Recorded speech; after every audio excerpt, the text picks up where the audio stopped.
To be honest, some of the latest staff changes has made this an incredibly hard workplace. I feel the new boss is kind of disruptive. And I overheard her shouting at one of the staff for taking yoga lessons. My beef, yoga is a very bigoted practice against people with big noses.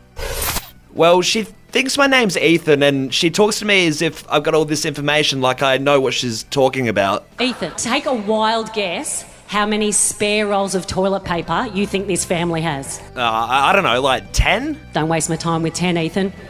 That's just 2 packets of 5. What if there's an emergency? Oh yeah, and she's always carrying around this laugh track whenever she's telling a story. You know, I reckon I could live here.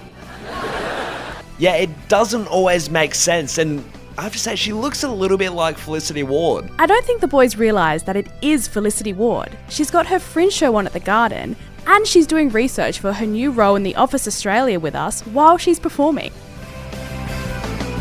Felicity Ward, welcome to the show. I mean, it's great to have you in the office doing your work experience here. Yeah, I've learned a lot already, guys. What I have learned is I don't like listening to my own stand-up back at this hour of the morning. I'll be very clear about that. Jeez, I really hope we can talk about The Office, considering that intro. Otherwise, it's a bit of a bust if it's all a bit top secret. It is. There's lots that's top secret. I'm sure there's some things that I can say and some things that I can't. Anything that you've read on a press release, I can talk about that. All right. Fantastic. Anything that you get a bit seized up with and you can't talk about The Office, just scream and say no. Yeah. And that'll be the warning, and we'll just skip by that. What great radio if people are like driving along and they just hear screaming. They're like, we're actually blaming Fresh FM because we had a car accident. Felicity, I mean, kicking things off, we do have to talk about the reason you're here, your Fringe show. I'm exhausting. I mean, first of all, was that a typo? Was it meant to be exhausted? Or? No, it wasn't. I'm exhausting. I'm exhausting to be around. I'm exhausting to live with. I'm exhausting to be me, to be perfectly honest. I just thought it was a funny name for a title, and that people would then go, is that supposed to be I'm exhausted? So look at you. You're talking about it already. It's buzzword. It's around the offices. It's happening. In all seriousness, though, what can people expect from this show if they rock up? Just to laugh. Just to laugh for an hour. You're not gonna learn anything. There's no meaningful moment. There's no tear-jerking moments. You will come in, you will start laughing, and then 55 minutes later you will stop laughing and you will leave. Great. That's what you want. End. How good. I mean, do you meet anyone these days that you think they're more exhausting? That they rival you a little bit? Yeah, absolutely. Okay. Day-to-day life. Us. Number 1, family reunion. Number 2. They're always the family reunions. But hey, Felicity, we do want to ask as well, it's a bit of a big one on everyone's mind here in Australia. You're going to be the next star of The Office Australia. Obviously, we're taking the reins here. Do you see yourself with any similarities to, say, Steve Carell's character or Ricky Gervais?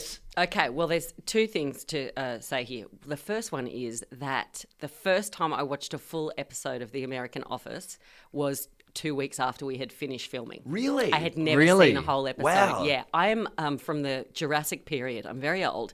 And so I watched the British one when it came out. Yeah. And then the American one came out a couple of years later. And people said, the first one, like the first season. And everyone's like, it's just the same as the English one. And then in the second one, they started writing their own scripts more and finding their own feet. But by that stage, there was other TV out. So I just watched that. It wasn't like I didn't have anything against it. Anyway, so about 4 days after I came back from filming The Office, I live in the UK. I went, I might watch some TV, and I popped on Netflix.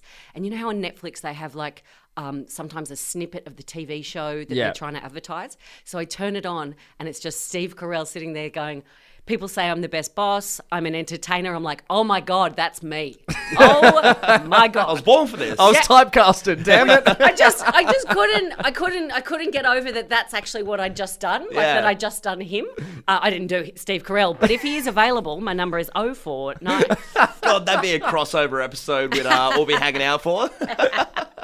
I mean, while we're on the talk of the Australian Office, is there anything that is there any secrets we can maybe get out here? There's no secrets that no can get out. There is absolutely it's no airtight. Yes. I mean, on top of the fact that I'm on a mild antidepressant, I've had a baby, my memory's shot, so I can't tell you anything anyway.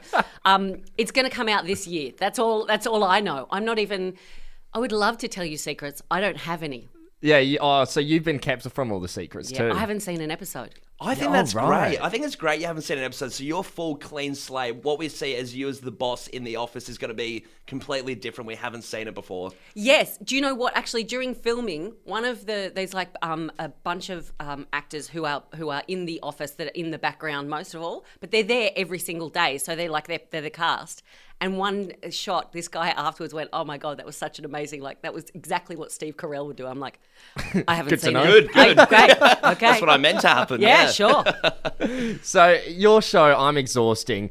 What inspired this show? I mean, you've had other shows, like one named Anxiety. Are these name shows like a sign of things to come for you, or? Or are they a sign of what's happening right now? Right, they're a sign of what's happening right now. No, Yeah. they usually are a sign of what's happening right now. I usually come up with the title first before anything, and then other little bits just sort of like naturally build themselves around. With this show, what it started as and what it will be in the UK, it started as it was supposed to be 3 different hours, and it was supposed to be an hour on pregnancy, an hour on birth, and then an hour on having a newborn. And I was going to do them different nights, and then on the Sunday do them all together. That was the first idea. Yeah. And then I did them as like a 2-hour mashup. I don't think that's the word I'm supposed to use. I'm not a DJ. I'm a comedy DJ. So the show, and then that worked really well. So the show that I do in the UK that I tour will be 2 1-hour shows mashed together, and this is half of that show. Yeah. Because nobody wants a 2-hour show in Australia. It's very expensive. Keep it short and easy. Felicity, as well, we took a snip of your Instagram. One of your big obsessions was Master Food's squeezed sauce packets for a bit there. What's your new obsession for 2024? Has it changed, or are you still on the sauce train? Oh, look, I'm always on the sauce train because they don't have it in the UK. Right. These are just the things that I miss. It's absolutely ingenious. Yeah. It's so good. I did, however, there's so much about Australia that I miss. I just walked past there's just a permanent sign at the lights about warning you about magpie larks. I'm like, of course, like what country are we living in? Last year we had to give, weekly magpie attack updates and areas to avoid. Oh my God, because I love this country. breeding season, they go crazy. I absolutely love it. Yeah. I love it. Welcome back. Yeah, it's heaven. I went to go for a swim a couple of days ago where I'm from, and this guy comes up, he's like, "Oh, I wouldn't go in there."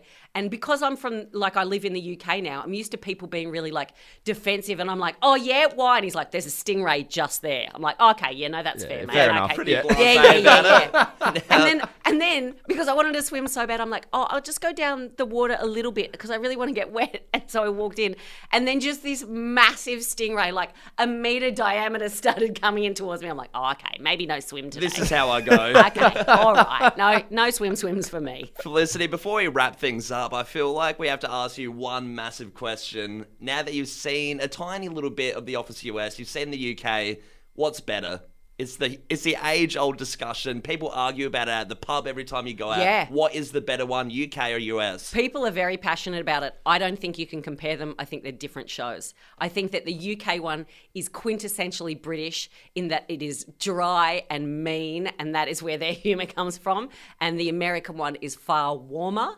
They're both very racist, though. There's a Venn diagram where racism sits in the middle. It really does. That is one thing I can tell you about the show. There is not as much racism.